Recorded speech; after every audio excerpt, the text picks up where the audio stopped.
noite a todos, é com muita alegria que estamos iniciando mais um Evangelho online do Centro Espírita Esperança e Fé. Eu sou a Tânia e hoje, meus amigos, já é dia 31 de outubro, ia falar novembro, de outubro. Está passando tão depressa que a gente tem hora que fica perdido, né? Mas com a graça de Deus estamos aqui, 31 de outubro.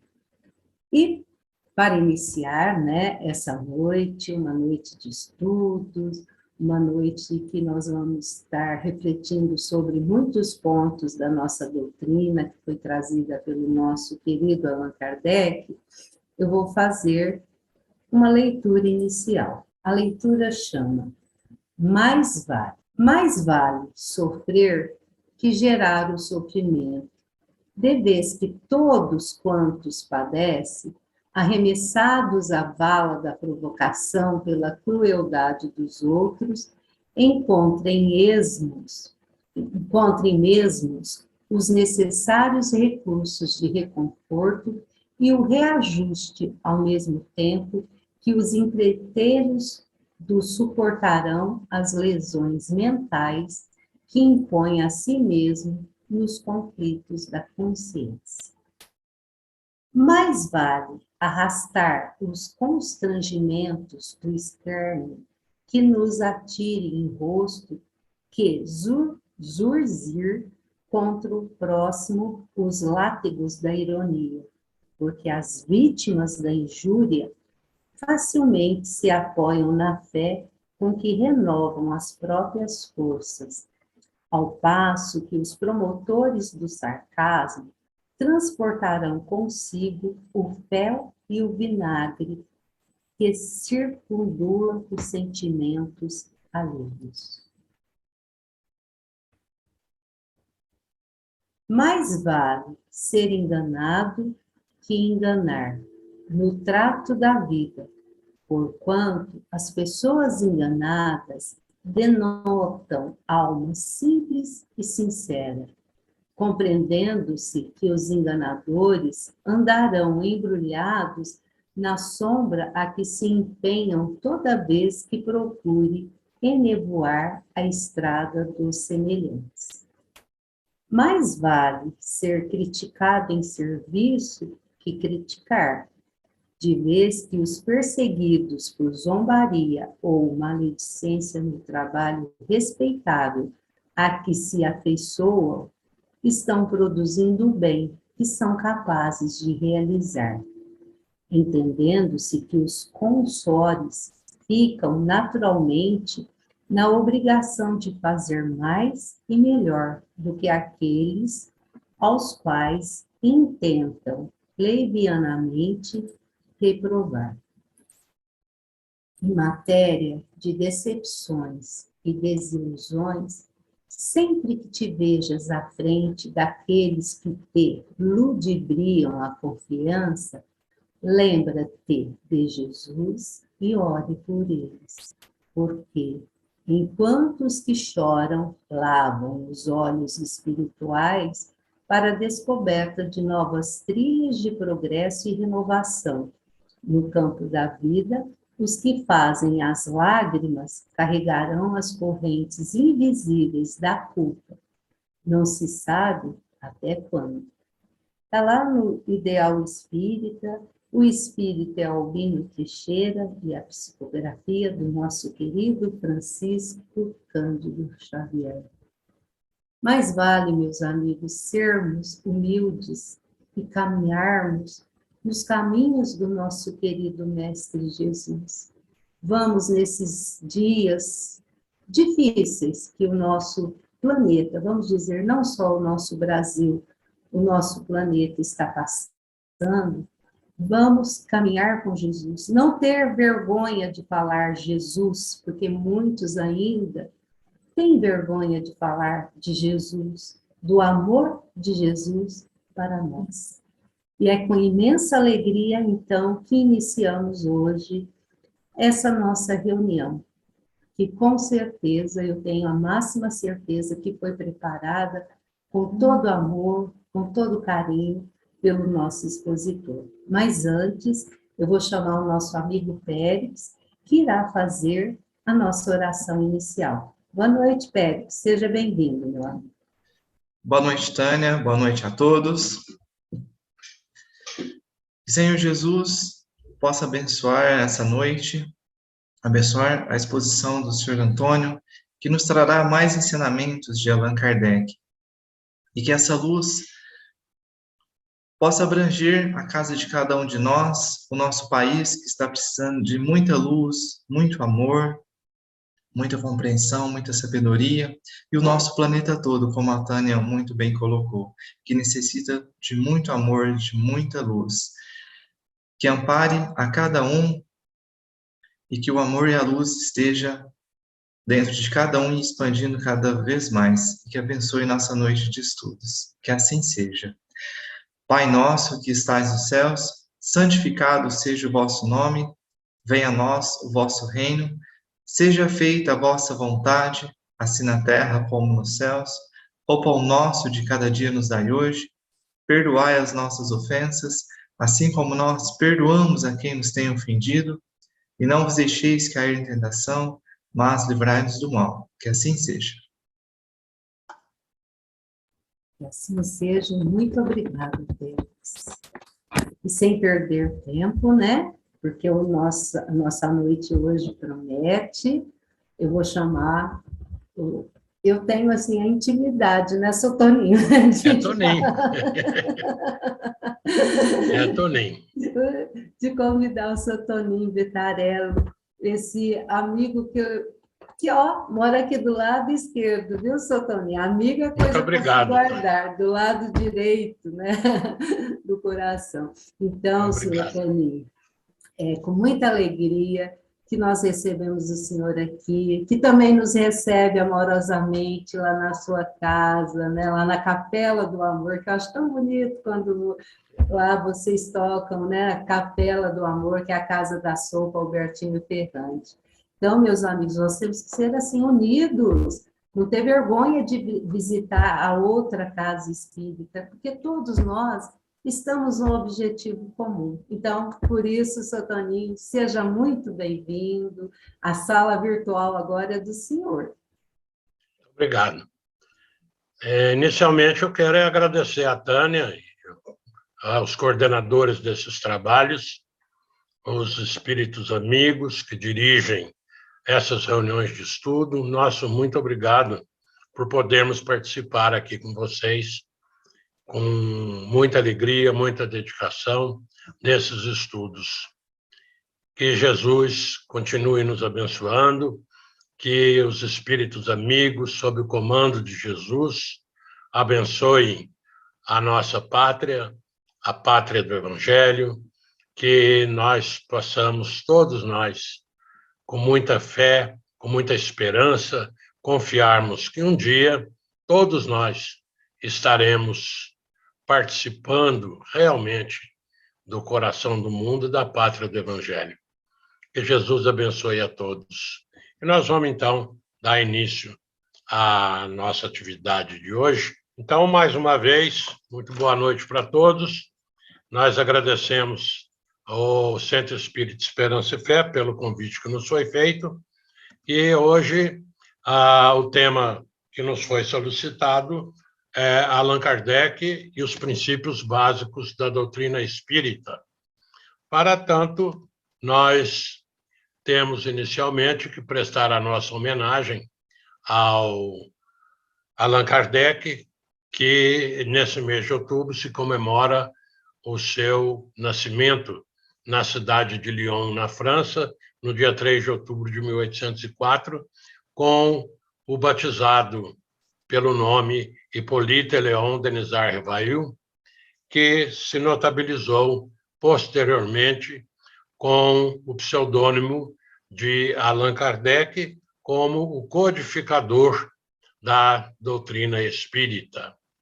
Doutrina essa recebida dos espíritos superiores através de médiuns diversos e que o nosso querido Allan Kardec codificou, deixando-nos aí a terceira revelação com todos os seus postulados e ensinamentos, que são luz nas nossas vidas.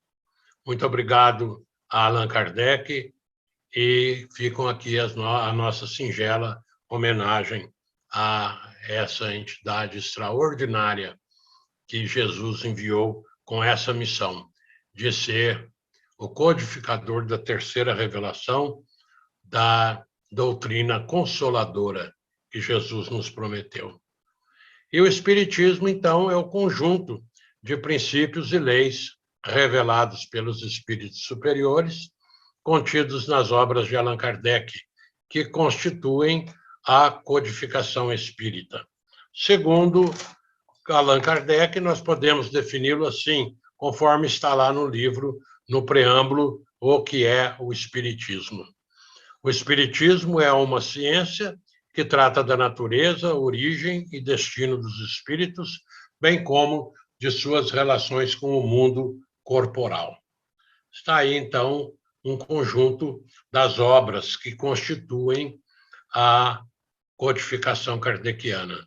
O Livro dos Espíritos, o Livro dos Médiuns, o Evangelho segundo o Espiritismo, o Céu e o Inferno, a Gênese, o que é o Espiritismo, a Revista Espírita, de 1868 a 1879, e obras póstumas de 1890. Nós recomendamos a todos um estudo profundo de todas essas obras, para que realmente a gente possa dizer que conhece a doutrina espírita. E lá no Evangelho segundo o Espiritismo, no capítulo 6º, item 5, Allan Kardec coloca uma mensagem do Espírito de Verdade que nos instrui. Amai-vos e instruí-vos. Amai-vos, eis o primeiro ensinamento. Instruí-vos, eis o segundo. E como princípios básicos doutrinários, nós destacamos Deus, a existência e a sobrevivência do espírito, a imortalidade da alma, leis morais, a pluralidade das existências com a reencarnação, comunicabilidade dos espíritos, mediunidade, pluralidade dos mundos habitados, fora da caridade não há salvação. Se nós nos colocarmos defronte desses princípios e os estudarmos com bastante consciência, com bastante atenção, nós estaremos de posse de orientação muito segura para nós alcançarmos a evolução espiritual, que é o objetivo de nós estarmos aqui no planeta Terra. A questão número 1 do Livro dos Espíritos trata a respeito de que é Deus. Não é quem é Deus, é que é Deus. E os Espíritos respondem que Deus é a inteligência suprema, causa primária de todas as coisas. Então, Deus é aquela inteligência que está acima de todas as inteligências que existem em todo o universo. A inteligência suprema, causa primária de todas as coisas. Tudo o que existe no universo tem uma causa, e essa causa é Deus. A questão número 4 do Livro dos Espíritos pergunta: onde se pode encontrar a prova da existência de Deus? E os Espíritos respondem: num axioma que aplicais às vossas ciências. Não há efeito sem causa. Procurai a causa de tudo o que não é obra do homem, e a vossa razão responderá. E é exatamente assim que funciona. Se nós olharmos tudo ao nosso derredor, nós vamos ver que a existência de Deus, ela é incontestável, porque tudo na natureza é obra da divindade, dessa inteligência suprema, causa primária de todas as coisas. A divindade tem diversos atributos. Deus é único, é imutável, é imaterial, é eterno, é justo e bom, é perfeito, é onipotente. Se faltar uma dessas características, um desses atributos, nós não estaremos diante de Deus, porque ele tem todas essas qualidades, todos esses atributos na sua mais perfeita existência. Tudo em Deus é perfeito. Tudo em Deus é absoluto. Ele tem todas essas qualidades, todas essas características de forma absoluta. E Deus é a base para a compreensão de todos os ensinamentos dados pelos espíritos superiores que constituem a doutrina espírita, conforme nós já falamos. A pergunta número 1 do Livro dos Espíritos nos oferece a resposta que nos dá compreensão sobre Deus. E compreendendo Deus, nós temos aí, então, um princípio fundamental para acreditarmos em todos os princípios básicos e em todos os ensinamentos contidos na doutrina espírita. Há muitos anos atrás, eu recebi uma página de um amigo nosso, o senhor Edio Vilela, intitulado Profissão de Fé, que foi uma página extraordinariamente linda, escrita por Viriato Correia. Viriato Correia foi um político maranhense, jornalista, escritor, político, deputado, e ele era ateu durante toda a sua vida. Ele zombava de Deus, ria de Jesus, achava muita graça na crença de Maria. E durante toda a vida, como ateu, ele foi importunando as criaturas. Ele provocava muito as outras pessoas para que ele pudesse expor o seu conhecimento. Até que um dia ele foi apresentado por alguém da Federação Espírita Brasileira, lá do Rio de Janeiro, que lhe deu de presente uma obra intitulada O Livro dos Espíritos. E o Viriato Correia leu o livro. E ele transformou toda a sua vida. E ele foi fazer, no Salão Nobre da Federação Espírita Brasileira, a sua profissão de fé, dizendo que ele havia se tornado espírita, porque ele compreendeu. E nesse texto, ele faz relatos a respeito de Deus que eu encontrei e achei muito oportunos. O Deus do Espiritismo é o mesmo Deus das outras doutrinas, está claro. Mas é o Deus na sua plenitude, visto através de sua onipotência, de sua pureza, de sua bondade, de sua piedade e de sua misericórdia. O Deus que perdoa e consola, que não tem decisões implacáveis, que não tem infernos para penas eternas. O Deus que castiga, mas não se vinga, e que, quando castiga, é aos indivíduos e não às gerações. O Deus que proporciona o adiantamento do mais indigno dos culpados. O Deus que criou encarnações sucessivas para a purificação dos espíritos. O Deus que dá a todos o mesmo grau de luz, desde que atinjam todos o mesmo grau de pureza. Esse Deus soube-me e sabe-me melhor a alma. Esse Deus entrou-me de um só fluxo no espírito. Esse Deus eu compreendi. Esse Deus eu compreendo. Assim, Viriato Correia definiu Deus. E nós fazemos aqui um paralelo também que, para nós espíritas, nós temos que deixar bem claro que Deus é a inteligência suprema, Jesus é o seu filho dileto, Tanto que na questão 625 do Livro dos Espíritos, a pergunta é: qual o tipo mais perfeito que Deus tem oferecido ao homem para lhe servir de guia e modelo? E os espíritos respondem: Jesus. E para nós, encarnados aqui na Terra, Jesus constitui o tipo da perfeição moral a que a humanidade pode aspirar na Terra. Deus nos oferece como o mais perfeito modelo, e a doutrina que ensinou é a expressão mais pura da lei do Senhor, porque, sendo ele o mais puro de quantos têm aparecido na Terra, o Espírito Divino o animava.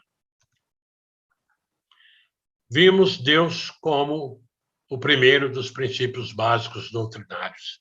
Agora nós vamos ver a imortalidade da alma. No Livro dos Médiuns, Allan Kardec pergunta: há espíritos? E nos propõe que respondamos 3 questões. Credes em Deus? Credes que tendes uma alma? Credes na sobrevivência da alma após a morte?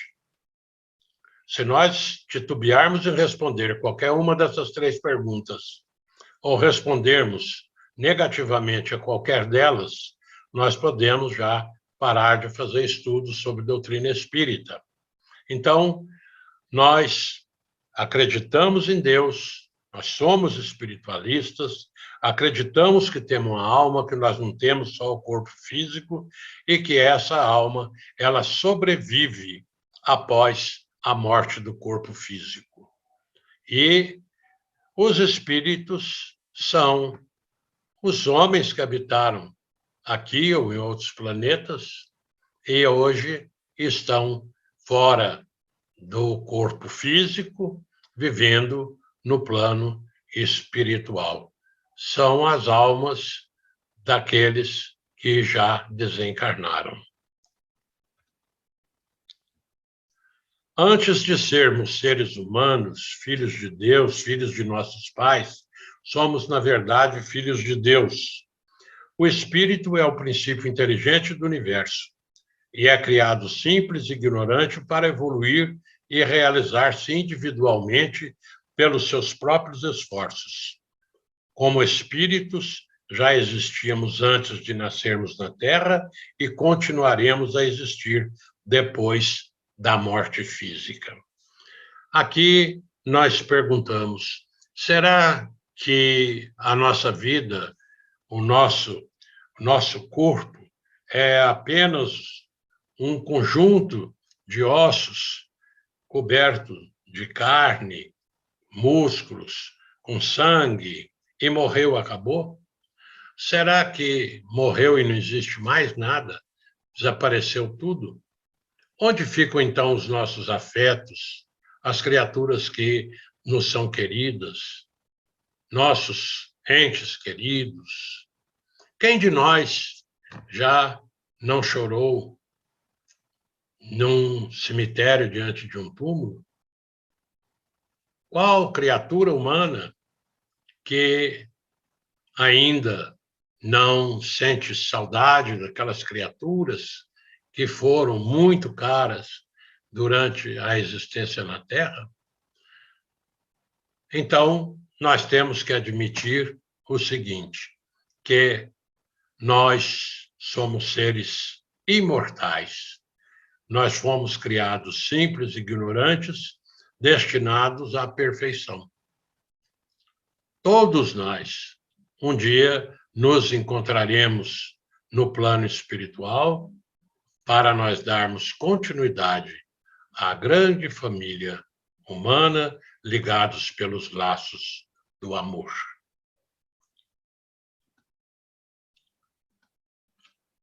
Então, nós somos espíritos imortais. Nós conservamos a nossa individualidade antes, durante e depois de cada encarnação. Nós reencarnamos tantas vezes quantas forem necessárias para o nosso próprio aprimoramento. Nós vivemos muitas experiências, temos muitas personalidades, e em cada encarnação nós temos uma personalidade. Eu hoje estou com a personalidade de Antônio, mas já fui João, já fui Maria, já fui José, já fui uma porção de personalidades. Cada oportunidade, cada experiência no corpo físico, nós vamos acumulando conhecimentos, mas nós não perdemos jamais a nossa individualidade. Cada espírito tem a sua individualidade, que é diferente da personalidade. Nós, em cada encarnação, temos uma personalidade, mas a nossa individualidade, essa é o que nós realmente nós somos. Nós somos espíritos, e cada um guardando aquilo que é próprio da sua própria vida. Nós aprendemos no capítulo 3º, na parte 3ª do livro dos Espíritos, as leis morais. A lei de adoração, a lei do trabalho, a lei de reprodução, de conservação, de destruição da sociedade, do progresso, da igualdade, da liberdade, a lei de justiça, amor e caridade. E nós estamos falando da existência dos espíritos. E Allan Kardec nos diz que os espíritos não são iguais, nem em conhecimento, nem em moralidade, nem em evolução espiritual.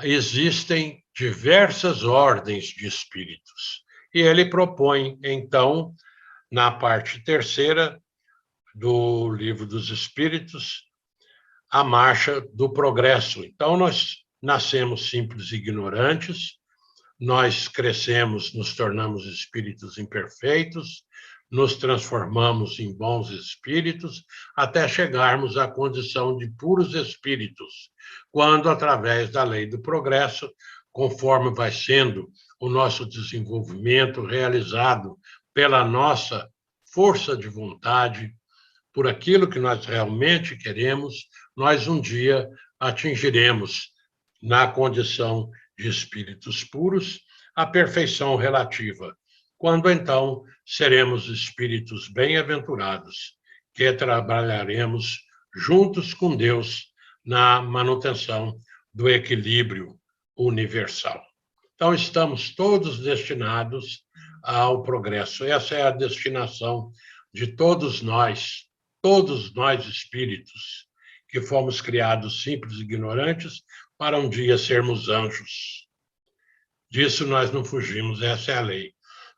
Querendo ou não, um dia chegaremos à condição de angelitude.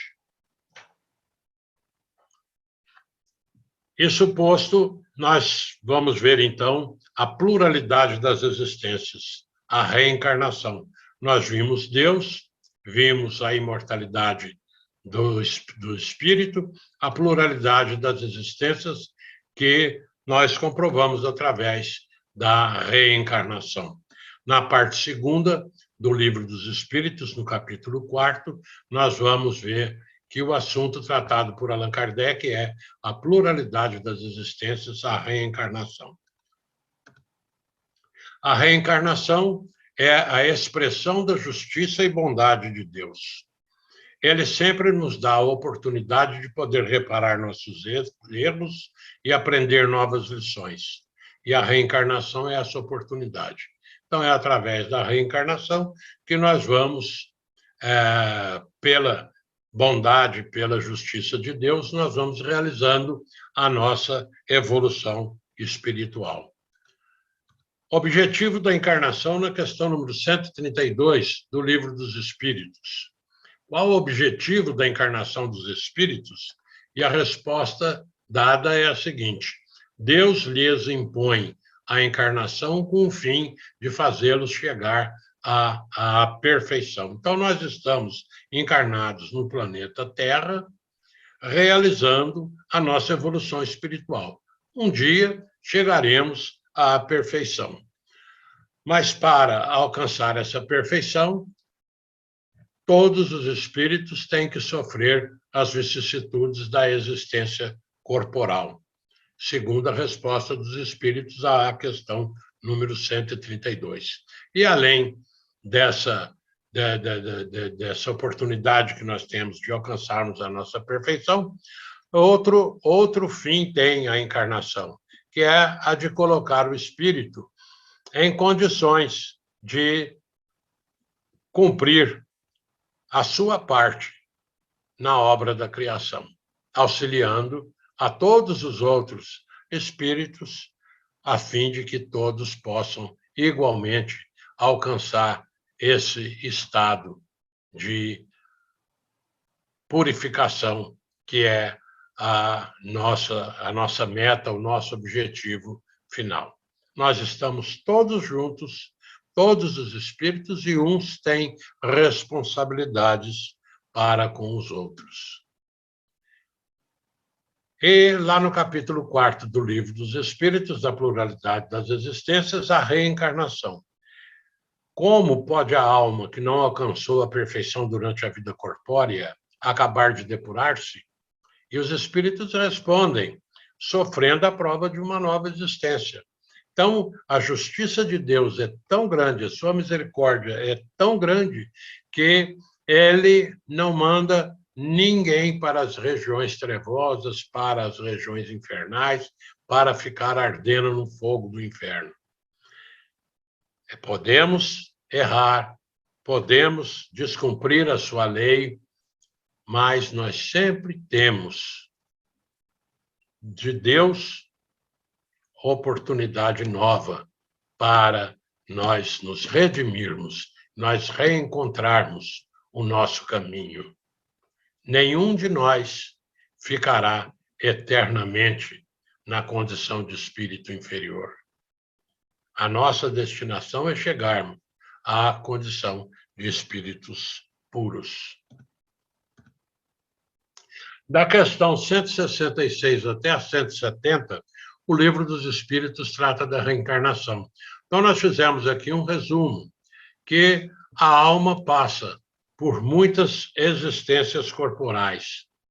Após ter deixado um corpo, reencarna em outro corpo. A reencarnação tem por objetivo o melhoramento progressivo da humanidade. Sem isto, onde a justiça? A cada existência, o espírito dá um passo para diante na senda do progresso. Estando limpo de todas as impurezas, não tem mais necessidade das provas da vida corporal. Aquele que caminha depressa, a muitas provas se forra. As encarnações são sempre numerosas, porquanto o progresso é quase infinito. Após a última encarnação, o espírito fica sendo bem-aventurado, puro espírito. Então, aí está um resumo a respeito da reencarnação. Aí, então, nós vimos da imortalidade da alma. E os espíritos podem se comunicar conosco, podem se comunicar no plano espiritual, pode, estando encarnado, interagir no plano espiritual, pode, estando na erraticidade, interagir no plano material, e tudo isso a gente vai aprender como é o funcionamento de todas essas situações do espírito através do Livro dos Médiuns. E a mediunidade é aquela faculdade que nos dá a condição para realizar a comunicação entre o plano material e o plano espiritual. É um processo simples, onde, através do pensamento, podemos transmitir ideias e sentimentos. O que é a mediunidade? A mediunidade, segundo o Livro dos Médiuns, é a faculdade pela qual se estabelece relações entre os homens e os espíritos. Permite a comunicação entre os encarnados e os desencarnados. Não é privilégio do espiritismo. A gente tem notícia de fenômenos mediúnicos ocorridos durante toda a existência da humanidade. Então, não é só no Espiritismo que se realizam os fenômenos mediúnicos. O Espiritismo, ele orienta a prática e explica os mecanismos. Quem quiser estudar bem, está aí o Livro dos Médiuns. Nota-se que o codificador, o nosso querido Allan Kardec, ele recebeu do plano espiritual todas essas orientações. Então, nós temos o Livro dos Espíritos como o primeiro volume, o Livro dos Médiuns como o segundo livro da codificação. Então, lá no capítulo 14 do Livro dos Médiuns, no item 159, Allan Kardec esclarece: todo aquele que sente, num grau qualquer, a influência dos espíritos é, por esse fato, médium. Essa faculdade é inerente ao homem, não constitui, portanto, um privilégio exclusivo. Por isso mesmo, raras são as pessoas que dela não possuam alguns rudimentos. Pode, pois, dizer-se que todos são, mais ou menos, médiuns. Todavia, usualmente, assim só se qualificam aqueles em quem a faculdade mediúnica se mostra bem caracterizada e se traduz por efeitos patentes de certa intensidade, o que, então, depende de uma organização mais ou menos sensitiva. Então, de uma certa forma, todas as criaturas possuem a faculdade, sendo que em uns elas são mais caracterizadas e têm efeitos maiores, de mais intensidade. E como exemplo da comunicabilidade no Evangelho, nós temos a passagem do Lázaro e o rico. Lázaro era aquela criatura, o mendigo, que ficava na porta do rico, da família do rico, ali mendigando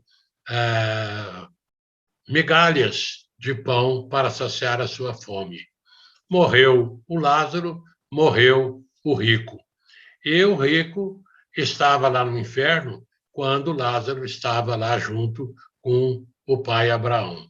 Então o rico disse: então eu te suplico, pai Abraão, que o mandes à casa de meu pai, onde tenho 5 irmãos, a dar-lhes testemunho destas coisas, a fim de que não venham também eles para este lugar de tormento. Então aí fica bem caracterizada a crença que eles tinham na comunicabilidade dos espíritos. E o rico, então, está pedindo ao pai Abraão que envie Lázaro lá para orientar a sua família para que eles mudassem de vida, para que eles melhorassem, para que eles largassem muitas coisas materiais e se preocupassem mais com as coisas do espírito, para evitar que eles também fossem para o sofrimento lá no fogo da geena. Outro exemplo que nós temos é aqui, conforme o Evangelho de Mateus, a transfiguração de Jesus. E relata o evangelista que Jesus subiu ao monte, o Monte Tabor, acompanhado de 3 dos seus discípulos, Pedro, Tiago e João. E ali Jesus se transfigurou, suas vestes ficaram brancas, mas tão brancas como na terra não teria condição de se transformar, por mais hábil que fosse a criatura que fosse alvejar aqueles tecidos. E ali Jesus transfigurado, com muita luz, ele recebeu Moisés de um lado e Elias de outro lado. E ali conversaram, confabularam, trocaram ideias durante muito tempo. Então, é um exemplo da comunicabilidade dos espíritos. Jesus conversando com Moisés e com Elias, tendo por testemunhas 3 dos seus discípulos, Pedro, Tiago e João. Na questão 456 do Livro dos Espíritos, nós vemos: veem os espíritos tudo o que fazemos? Resposta: podem vir, pois que constantemente vos rodeiam. Cada um, porém, só vê aquilo a que dá atenção. Não se ocupam com o que lhes é indiferente. E na questão 457, podem os espíritos conhecer os nossos mais secretos pensamentos? Muitas vezes chegam a conhecer o que desejaríeis ocultar de vós mesmos. Nem atos, nem pensamentos se lhes podem dissimular. Daí a interação que existe entre o plano espiritual e o plano material. Na questão 459, influem os espíritos em nossos pensamentos e em nossos atos? A resposta é: muito mais do que imaginais. Influem a tal ponto que, de ordinário, são eles que vos dirigem. Olha que coisa interessante e importante, nós temos isso no nosso conhecimento. É muito importante que nós saibamos que nós estamos, como dizia Paulo, cercados por uma multidão de espíritos. Aí, em seguida, nós vamos ver pluralidade dos mundos habitados. Evangelho de São João 14, 1-3. A conversa que Jesus teve com seus discípulos. Não se turbe o vosso coração. Credes em Deus, crede também em mim. Há muitas moradas na casa de meu Pai. Se assim não fosse, eu vô-lo teria dito, pois me vou para vos preparar o lugar. Depois que me tenha ido, que vos houver preparado o lugar, voltarei e vos retirarei para mim, a fim de que onde eu estiver, também vós aí estejais. A casa do Pai é o universo, e as diferentes moradas são os mundos que circulam no espaço infinito e oferecem aos espíritos que neles encarnam moradas correspondentes ao adiantamento dos mesmos espíritos. Independente da diversidade dos mundos, essas palavras de Jesus também podem referir-se ao estado venturoso ou desgraçado do espírito na erraticidade, conforme ele se acha mais ou menos depurado e desprendido das coisas materiais. No Livro dos Espíritos, na questão 55, todos os globos que circulam no espaço são habitados? E os espíritos dizem, sim, e o homem da Terra está longe de ser, como crê, o primeiro em inteligência, em bondade e perfeição. Todavia, há homens que se creem muito fortes, que imaginam que somente seu pequeno globo tem o privilégio de abrigar seres racionais. Orgulho e vaidade. Julgam que Deus criou o universo só para eles. Então, todos os globos, todo o universo é habitado. Aqui as diferentes categorias de mundos habitados, segundo os esclarecimentos de Kardec, no capítulo 3º do Evangelho segundo o Espiritismo. Os mundos primitivos, mundos de expiação e provas, mundos de regeneração, mundos ditosos e mundos celestes ou divinos. Cada um com as suas características. Nós hoje vivemos no mundo de expiação e provas, onde domina o mal, e estamos caminhando na transformação que passa o planeta para mundo de regeneração, nos quais as almas que ainda têm o que expiar aurem novas forças, repousando das fadigas da luta. E no livro O Evangelho segundo o Espiritismo, Allan Kardec ainda faz um comentário que tudo evolui, tudo está sujeito à lei do progresso. E que se nós tivéssemos condição de ver o nosso planeta, a Terra, que vai devagar, imperceptivelmente, realizando o seu progresso, nós iríamos vê-lo a percorrer uma escala incessantemente progressiva, mas de degraus imperceptíveis para cada geração. e a oferecer aos seus habitantes uma morada cada vez mais agradável, à medida que eles próprios avançam na senda do progresso. Marcham assim paralelamente o progresso do homem, o dos animais seus auxiliares, o dos vegetais e o da habitação, porquanto nada em a natureza permanece estacionário. Tudo progride. Aqui estamos um quadro que os mundos primitivos, expiação e provas, regeneração, mundos ditosos e, atendendo à lei do progresso, um dia nós chegaremos a celestes, mundos celestes ou divinos.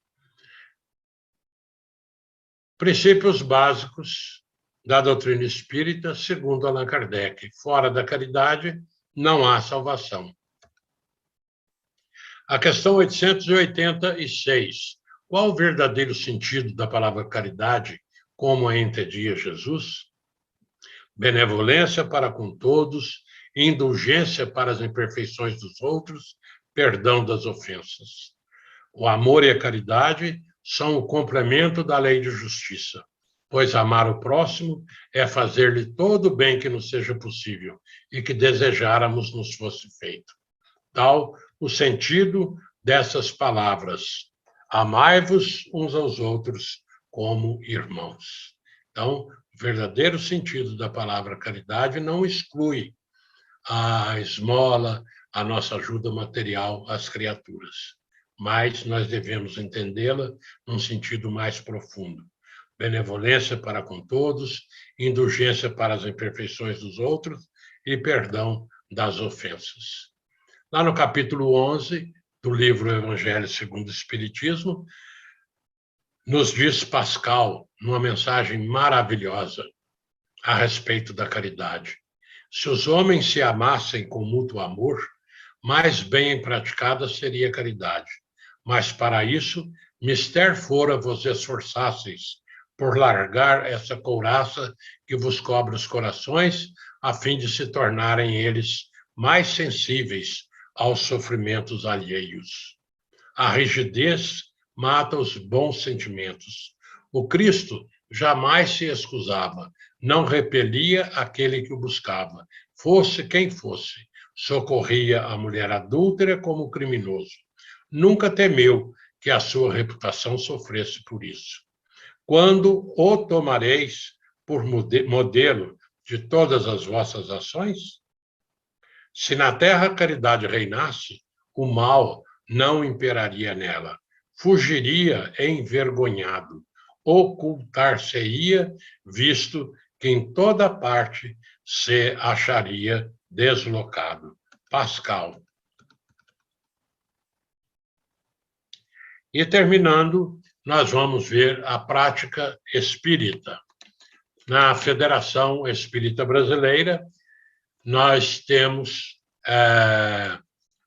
essa consideração a respeito da prática doutrinária. Toda a prática espírita é gratuita, como orienta o princípio moral do Evangelho. Dai de graça o que de graça recebestes. A prática espírita é realizada com simplicidade, sem nenhum culto exterior, dentro do princípio cristão de que Deus deve ser adorado em espírito e verdade. O Espiritismo não tem sacerdotes e não adota e nem usa em suas reuniões e em suas práticas altares, imagens, andores, velas, procissões, sacramentos, bebidas alcoólicas, incenso, fumo, talismãs, amuletos, horóscopos, cartomancia, pirâmides, cristais ou quaisquer outros objetos rituais ou formas de culto exterior. O Espiritismo não impõe os seus princípios. Convida os interessados em conhecê-lo a submeterem os seus ensinos ao crivo da razão antes de aceitá-los. A mediunidade, que permite a comunicação dos espíritos com os homens, é uma faculdade que muitas pessoas trazem consigo ao nascer, independentemente da religião ou da diretriz doutrinária de vida que adotem. Prática mediúnica espírita só é aquela que é exercida com base nos princípios da doutrina espírita e dentro da moral cristã. O Espiritismo respeita todas as religiões e doutrinas, valoriza todos os esforços para a prática do bem e trabalha pela confraternização e pela paz entre todos os povos e entre todos os homens, independentemente de sua raça, cor, nacionalidade, crença, nível cultural ou social. Reconhece-se ainda que o verdadeiro homem de bem é o que cumpre a lei de justiça, de amor e de caridade na sua maior pureza. Nascer, morrer, renascer ainda e progredir sempre. Tal é a lei. Fé inabalável só é a que pode encarar frente a frente a razão em todas as épocas da humanidade. Nascer, viver, morrer, renascer ainda e progredir sem cessar. Tal é a lei. O estudo das obras de Allan Kardec é fundamental para o correto conhecimento da doutrina espírita.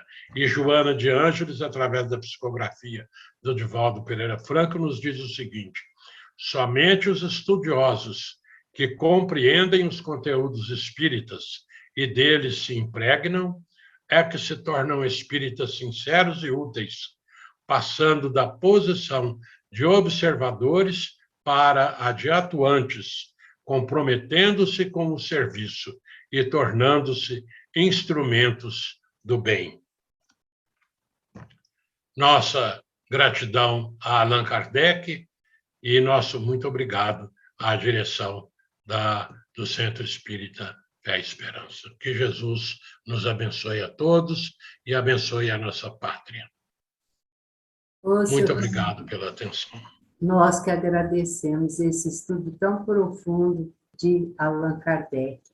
E o Senhor tão majestosamente terminou para nós o nosso especial Allan Kardec, no Evangelho Online, Allan Kardec. Então, Sr. Toninho, Espiritualidade Amiga, Jesus, a equipe de Euripides Barçanuco, a equipe do Sr. José Marques Garcia, que continue abençoando o Senhor, para que o Senhor possa continuar a divulgação do Evangelho do nosso querido, amado irmão, mestre, doutor das nossas almas, Jesus. Nossa gratidão. Muito obrigada, Sr. Toninho. Eu que agradeço, viu, Não Tânia? só ao senhor, mas também a Maria Helena, que está aqui conosco, e os seus filhos que estão aqui conosco. Muito obrigada pela presença de todos. Eu que agradeço. Obrigado. Meus amigos, como eu disse no início, nós estamos findando o mês de outubro. O mês que vem, a próxima segunda-feira, já será novembro. Então, já estamos indo para o penúltimo mês do ano. E a nossa rotina do próximo mês será, na primeira segunda-feira, nós vamos ter aqui a nossa querida amiga a Valdete, né, sobre o livro Paulo Estevam. Na segunda semana, nós vamos ter o nosso amigo Guilherme. O Guilherme vai tratar de um assunto que a doutrina espírita está já vem com bastante estudo, mas para nós é um assunto novo aqui na nossa sala. O Guilherme vai falar sobre o autismo. Para quem não conhece ainda, tem poucas informações, o autismo, vamos dizer assim, a cada dia nós estamos encontrando mais irmãozinhos nossos que estão reencarnando com o autismo. Então, o Guilherme vai fazer para nós uma explanação sobre o autismo. Na terceira semana, nós vamos ter a Valdete na primeira de São Paulo, e na terceira nós vamos ter de Bauru, o nosso amigo, nosso irmão, nosso filho, o Igor. Ele vai falar para nós sobre situação das aflições, né? Então, ele vai estar falando um pouquinho sobre isso. E na última semana é a semana da USA Intermunicipal. Então, estão todos vocês convidados, meus amigos. E para iniciar, para finalizar, eu quero fazer uma leitura e depois o Adalto vai fazer para nós a nossa oração final. Eu quero compartilhar com vocês, como todos nós, eu falei, o Pérez, o Sotoninho também falou, sobre a importância desse momento que todos nós estamos passando.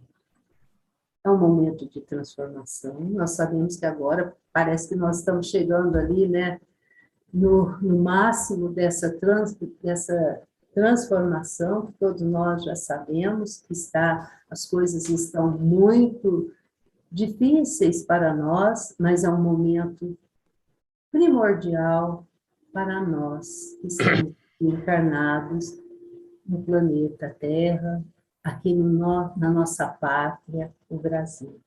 Eu quero compartilhar com vocês essa parte que eu acho muito linda do Eclesiastes, que é o capítulo 3. Tudo tem o seu tempo determinado. Tudo que Deus faz durará eternamente. Deus julgará o justo e o ímpio. Tudo tem o seu tempo determinado e todo propósito debaixo do céu tem seu tempo. Há o tempo de nascer e tempo de morrer. Tempo de plantar e tempo de arrancar o que se plantou. Tempo de matar e tempo de curar.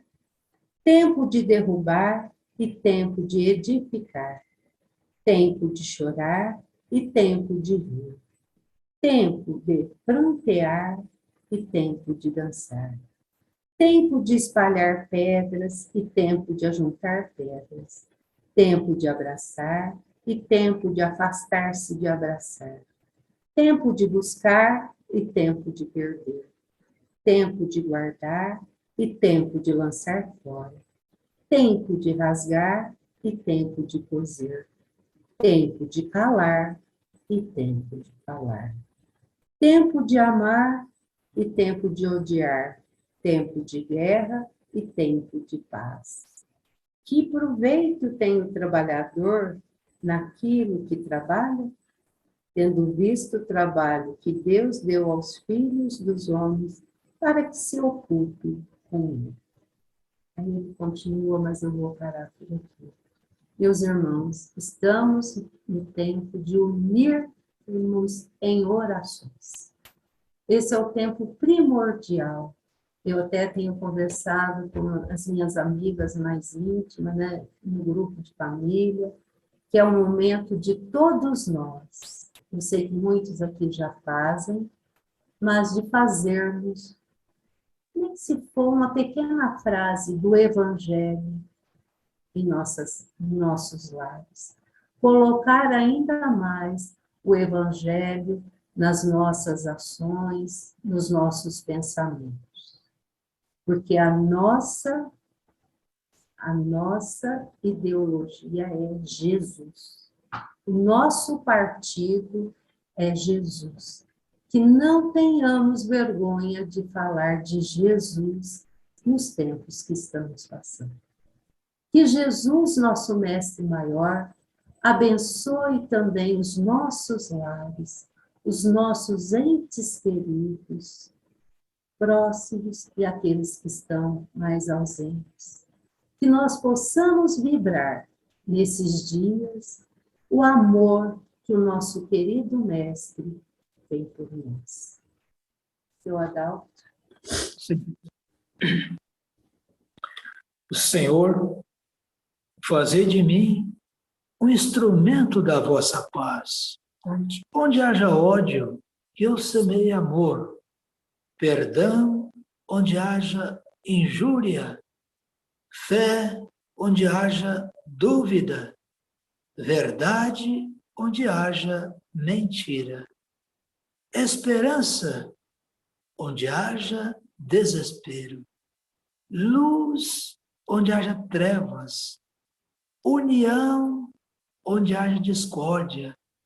Alegria, onde haja tristeza.